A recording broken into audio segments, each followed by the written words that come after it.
Hello everyone, this is just a quick video to say thank you. Thank you so much to all my YouTube subscribers.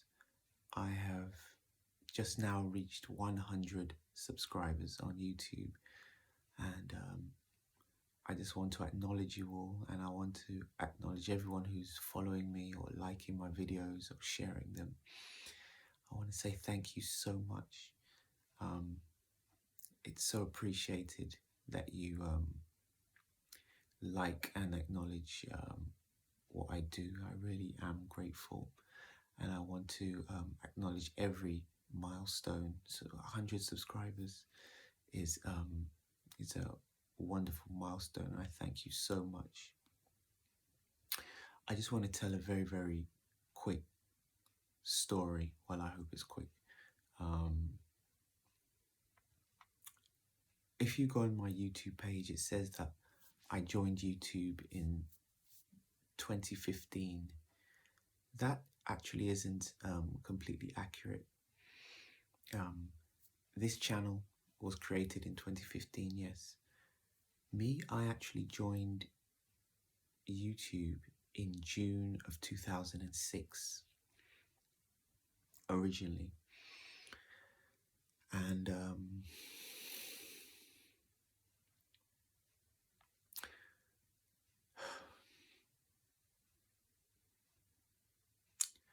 when I joined YouTube in June of 2006, very few people I knew about YouTube. In fact, I didn't know much about it. What I was doing at the time, I was researching a platform where I could record myself and watch myself back playing piano and singing, because I had just had an epiphany at that point that is what I'm meant to be doing with my life. It's something I always loved doing, always wanted to do, but I didn't really see it as a reality. But at that point, I really started taking it seriously. I started taking it seriously maybe about a year before that. And then in 2006, I realized that I wanted to film myself and be able to watch myself back just to see how I'd look to an audience so I could critique myself. So I discovered YouTube, which was still very new at that time. And like I said, not many people knew about YouTube. So I was just recording myself and watching myself back. And I did that for a few videos. Started with a few John Legend videos. And I remember earlier I did a cover of a T.I. song, just playing the instrumental. And it was on I was using an old, I think a Sony Ericsson phone to record myself. And then I had a camera as well. I can't remember what camera I had. But, so this was happening. And then I started getting comments on my videos saying, oh, this was good, positive comments, etc. Now, again, this was all very new. This was before people really knew about likes and monetization of your videos and all this kind of stuff. So I'm just trying to paint the picture. At this point, I didn't have a Facebook account. I don't think I'd heard of Facebook, or Facebook was still very new, or very few people had Facebook accounts. At this point, people were still using MSN Messenger. Things like that. When I started on YouTube, I think I had a High Five account, and I got a YouTube account just before I got a MySpace account. So yeah, just to paint the picture of, where social media was at the time. YouTube wasn't owned by Google.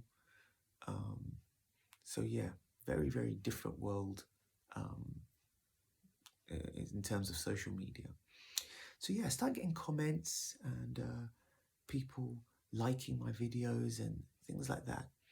And so, I used to remember all the names of people who were commenting on my videos, because this was very different, and it was a huge ego boost at the time. And people started subscribe. I didn't even realize people could follow or subscribe to me. But then, I used to get notifications. This person is subscribed to you or is following you.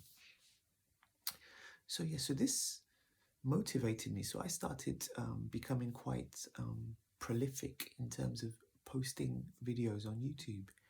Um, I started doing all kinds of covers. But at that time there wasn't much quality control as well. I wasn't thinking about what the background looked like or how. I was just posting in my bedroom.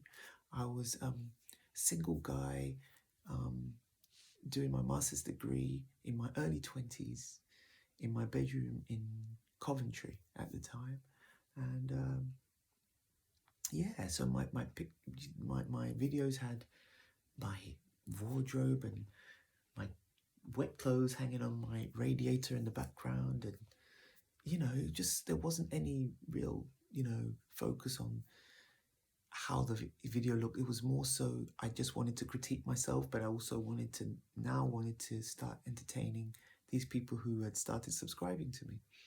So I was doing covers of I did Masquerade once. I did a lot of John Legend stuff. I was doing Slum Village, different neo soul things, Michael Jackson, just things that I liked. I did a Tupac cover, and I started getting quite a bit of traction, So I remember there was a point. The first time I did a thank you video was at some point in 2006. I'd gotten 200 subscribers. And this was just crazy to me. I was like, so I did a thank you video, and I named at least 20 of the people who subscribed to me who were constantly commenting on my videos. I did a shout out to them, just to say thank you. It was just a wonderful time for me. I was quite insecure about my singing and my piano playing, so this really encouraged me to want to improve and to get better. I even did a video asking people to advise me on how to improve my voice, what I need to do, and all that kind of stuff. And I was getting a lot of traction. And this slowly rose, and it went from 200 to 300 to 400. So I think when I was at about 400 subscribers, we're now in 2007. And I've done quite a lot of videos at this point.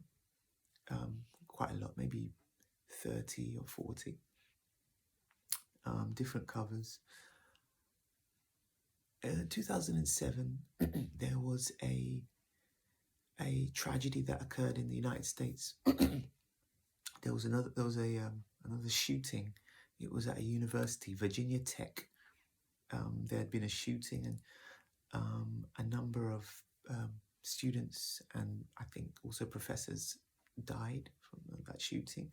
I think at that point that was the worst school shooting in America to date.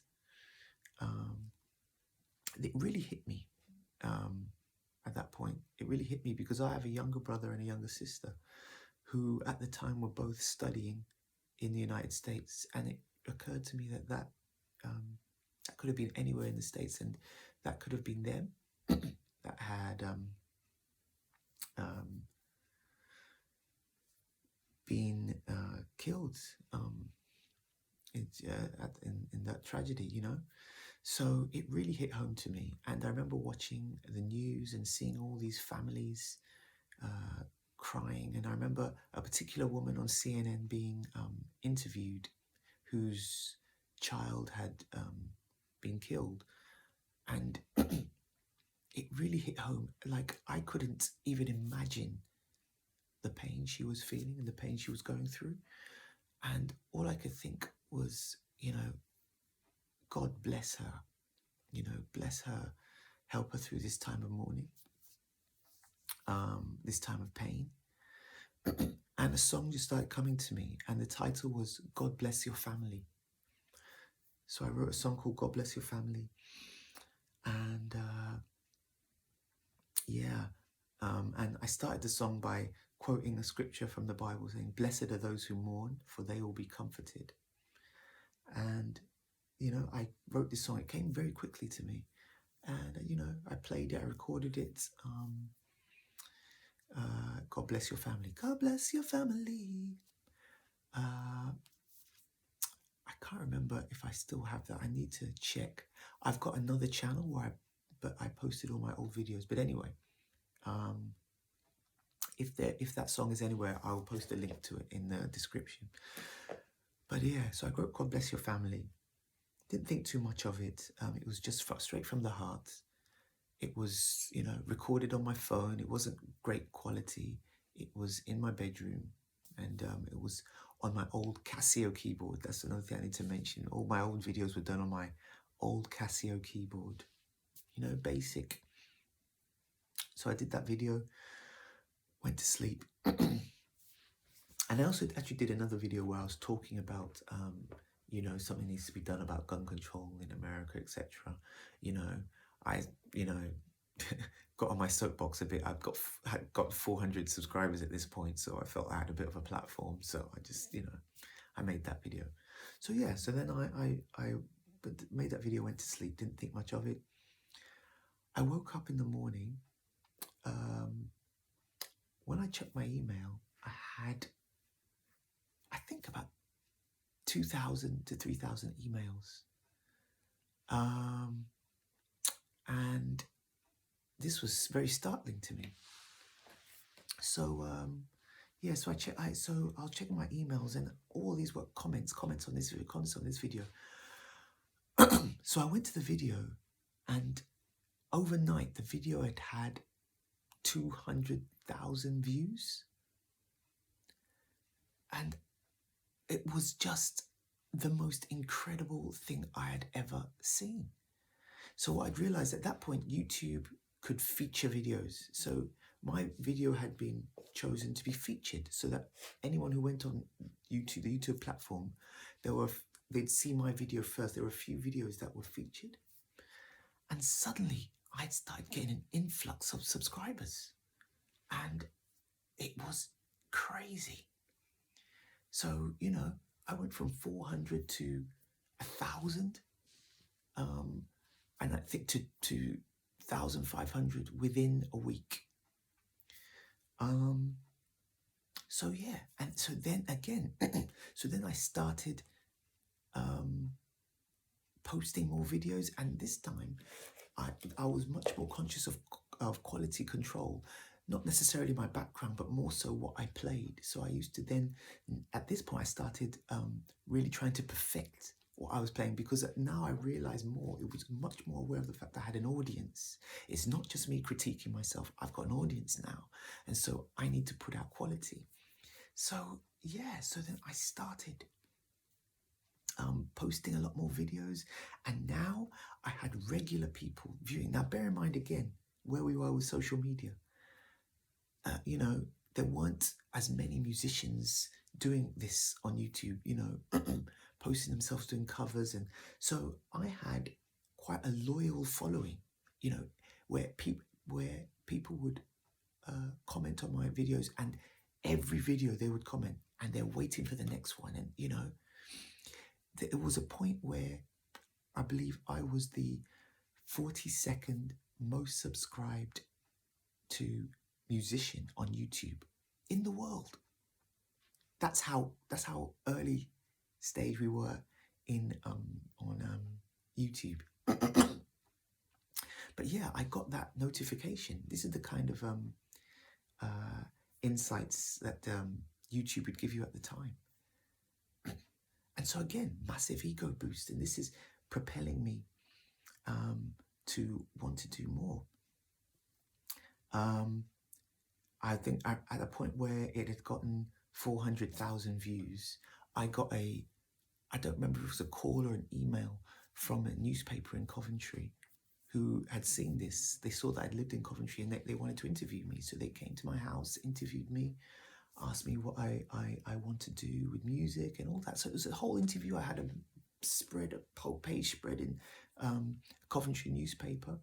I remember going to the library and getting loads of copies of that, and giving them to different people. My mum still has copies. I think I've got copies of it somewhere here still. So I came in that newspaper. At that point started working with my cousin in Atlanta. We started speaking over the phone, just writing songs together. Because we wanted to work together, etc. So I made some music with him. I flew out to Atlanta, worked with him. There were people who were taking my videos and playing over them. And so I started a thing called BD Jam, which was called Bedroom Jam. And I shortened it to BD Jam, where I would jam with people and we'd mesh the videos together. So a friend of mine who I met on YouTube called Pook, Patrick Bidolt, he's a bass player in Mexico. We started making videos together, and he was a whiz with putting videos together at the time. This was before, I don't know if iMovie was out at the time, but at the time we were using Sony Vegas, and we were both learning how to use it and communicating over MSN Messenger. And I started making a lot of friends on YouTube. We then created a separate account called BD Jam, where we put all our videos that we had collaborated on together. And we had maybe about 10 songs, and other people were joining. Carol Vegas from Brazil joined. There's a girl called Ali in Canada. She joined, and we make videos together. There was a girl in the Philippines. She joined. A friend of mine in Seattle, well, a friend from YouTube in Seattle joined, playing guitar. It just became a whole thing on itself, and that on its own garnered a whole bunch of subscribers. So it got to a point where my videos had an average viewing of at least 80,000 views. I mean, most of my videos had 100,000, some had 200,000. This Virginia Tech song, God Bless Your Family, peaked at about maybe 550,000 views, over 500,000 views. And I think I peaked at about 4,500 subscribers. Okay, and most of those were regulars who would comment on all my videos. So that's where I was at with YouTube. So I had got these 2 channels going, and I had a good following. Around this time, I moved from Coventry. I moved to London because I found I was always in London. I was coming to London to look for gigs, or I was attending open mics, or there were different artists that seemed to be interested in me, underground artists. So it seemed like if I was going to pursue music, London was the place to be. So I moved to London. More specifically, I moved to Croydon. So I was living in Croydon, still doing music, still putting out videos. At this point, social media, was changing. There became an understanding of, the power of social media and what it could be. I'd gotten a Facebook account, different things. At some point, MSN Messenger kind of phased out. MSN Messenger, MySpace too. I was posting stuff on MySpace as well. Those things were starting to phase out, and things like Facebook were starting to come in. This is pre-Instagram and all that kind of stuff, and pre-Twitter. But yeah, Twitter and things starting to emerge. So I was doing that. I was starting to work with different artists, starting to gig here and there. But things weren't really happening, the way that I'd hoped. There were people that I'd started speaking to on YouTube, a few people that had started to get some success commercially. There was a girl in the Netherlands, Esme Denters, and she I was started speaking to on YouTube, and she had liked some of my videos, and then I watched her page, and she was incredible. And so I was commenting on her stuff as well. She was, acknowledged by people like Justin Timberlake and Kelly Rowland and stuff, and so I was thinking, oh wow, this is possible. If I can get noticed, then I can, get acknowledged by these people. And then different people. I remember even speaking to Jay Farrow, who's an impressionist on YouTube, very early on YouTube, and talking about how great he was. And look where Jay Farrow is now. I mean, if you don't know who he is, then where have you been? Go look up Jay Farrow. Amazing impressionist. But, a lot of these people started posting stuff on YouTube and, started getting some success. And, I started getting in my feelings. I remember 2009, 2010, I'd got a nice following on YouTube and stuff. But I was living in London. Bills started piling up. I had to get a job, and, I was working, and it kind of I was working more than doing music, and, it kind of started to defeat the whole purpose of why I moved to London. I was trying to look for jobs that would help me fund doing music, and it just wasn't working. And I was looking for guidance and mentors, and it was a time where I felt very alone. I was doing music, I was speaking to musicians, I was attending open mics, and I was, I had my following, but I still felt like I didn't have guidance with the music. And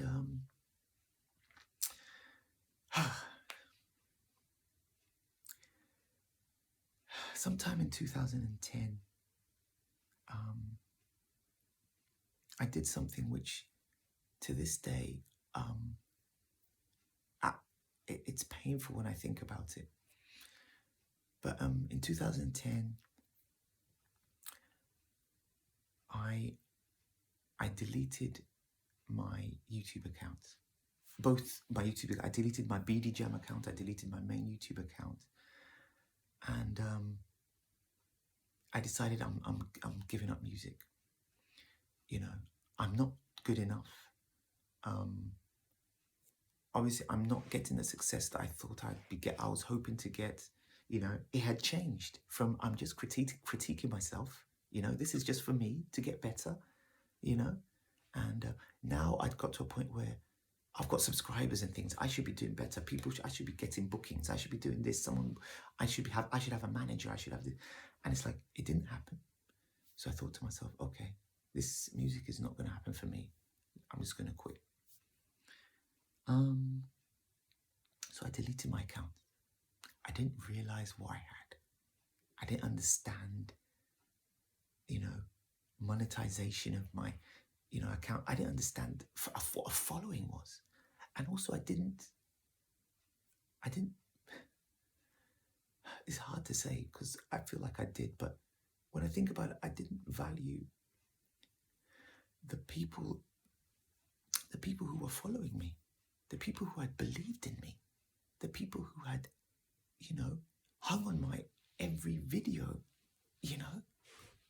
and really, and boosted me for the, which was at that point 3-4 years. I just deleted it. I didn't consult anyone, anything. And that was a bad decision, obviously, because I remember within a week, I was like, what have I done? Some people who even had my email, who were my followers around the world, were emailing me, where is this? Where's this video? I was going to show it to my friend. Where's the, So I think, I can't remember if it was in 2010 or early 2011, but somewhere in that range, I set up another account. I said, okay, I've made a mistake. Let me do this. Let me reset it up. But at this point, I think YouTube had been taken over by Google. I can't remember, but I remember trying to reinstate my old account, reinstate my old videos with all their old comments and and I couldn't do it. It had gone. So I had to start from scratch. Now at that point, I had over 150 videos online. And the beauty of that account was you could see my progression. You could see the progression of someone who really didn't know how to sing. I just wanted to do it. You could see the progression of the improvement of my voice over years, the progression of my piano style over years, the progression of me doing covers to starting to put out original music over the years, and how my original music evolved. All that I had thrown away because it was all documented. It was the beauty of YouTube. And it was documented when I had the idea of BD Jam, and then started developing it with my friend Pook and Carol. And it was all gone. And so I created an account where I reposted all my old videos. I remember messaging Pook and he was very disappointed because I didn't consult anyone. I didn't consult him. I should have consulted him. And I didn't. This is why you don't make decisions based on emotion. Big mistake. But so I posted all the videos, and I've got another account. Again, like I mentioned, I'll put the link to that with all my old videos. And as you can imagine, it doesn't have nearly as many views, the videos, as what the old account was. YouTube and social media is totally different now. People are a lot more savvy. There's a lot more people doing it, all that. But yeah, that account, Nana Kojo Edu, that first account, couldn't recreate it. There are videos which have had over 100,000 views now have 3 or 4 views on that old account. So at some point, I said I'm starting fresh. I'm not putting out old videos. I'm starting afresh. So that was when this account, which is you're viewing now, was created 2015. So okay, listen, I'm starting from scratch. At this point, life had again completely changed. 2015, I was now married. I'd met my wife whilst playing piano at a wedding, and she was a guest at that wedding. That's where we met. My wife, and we, at that point, had just had our first child. So, I had our first child, or we were expecting our first child, one or the other, 2015.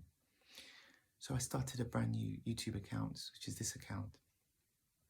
And I said, look, because at that point too, I'd realized that music is what I'm meant to be doing. I tried to give up music so many times. And every time I tried to give up music, something happens which brings me back in. I say I'm going to give up. The next day, someone asks me to play it. They need a piano player to play at their church, or they want someone to sing at a gig, or they want someone to DJ. There's always something that brings me back in. So I just realized, look, I'm meant to be doing music in some capacity. So it got to a point that happened so regularly, it ceased to be a coincidence in my mind, because it just happens consistently. So I just accepted it. And so I created this account. And so this has all my content of what I'm doing now. And, what my music journey has evolved into is different things. I'm making beats. I'm still writing songs. But the main thing I'm doing now is something called PJing, which if you follow my account, you see what it is. And it's a combination of 2 things that I love: playing piano and DJing. I've been playing piano for most of my life, and I started DJing when I was about 18. And I'd always had the idea of combining the 2, but I've never really thought about it until recent years, where I started getting ideas for it, etc., and researching it. And so this thing, PJing, which, you know, DJ is a disc jockey. So I was thinking piano jockey, and then I've shortened it to PJing or PJ artist. And so that's what I'm doing now. And, it's starting to get traction in different platforms. So there's, Instagram and Facebook, Twitter, and I'm just developing it now. And again, my YouTube experience is totally different from what it once was. But now I do it for the love. I still critique myself, and I want to go back to that original person who just wants to do this because they love it, and I want to be able to entertain people. And it's not about I'm getting this booking and I've got 10 million subscribers, and those things are all wonderful, and I would love them, but I have a new perspective now. Sometimes I think to myself, if I had gotten the success I wanted when I was in my early 20s, I would be a completely different person. I would have a completely, probably out of whack ego. I would have thought that this was all me. I have a different perspective now. I'm nearly 40. I'm married. I have got 3 children. And, life has taught me humility. Life has shown me that, it is God that is in control. He has given me gifts. I have gifts and passions. And at every juncture, I try to pursue them. And I'm appreciative of all that I have, because it can be gone in an instant, either by self-sabotage, in my case, or it can be taken away from you, And so I'm appreciative of every day, of every opportunity, and of every single subscriber. And I'm appreciative of all 100 subscribers I have today. And I'm appreciative. I'm thankful for YouTube for providing, and Google for providing these platforms. And I'm grateful for all my platforms. I'm grateful to everyone who listens. I see now this video has reached over 32 minutes. And, anyone who has reached this point, I'm grateful that you've taken the time to listen. The world is a lot more fast-paced now. There's a lot more going on. So to maintain people's attention spans, is not easy. So thank you for listening. I appreciate you. I love you. And look out, because I am still developing this concept of PJing, and I'm looking to improve all the time, improve my piano playing, improve my singing, improve my DJing, and I will, by the grace of God. So thank you all again, and God bless. Take care.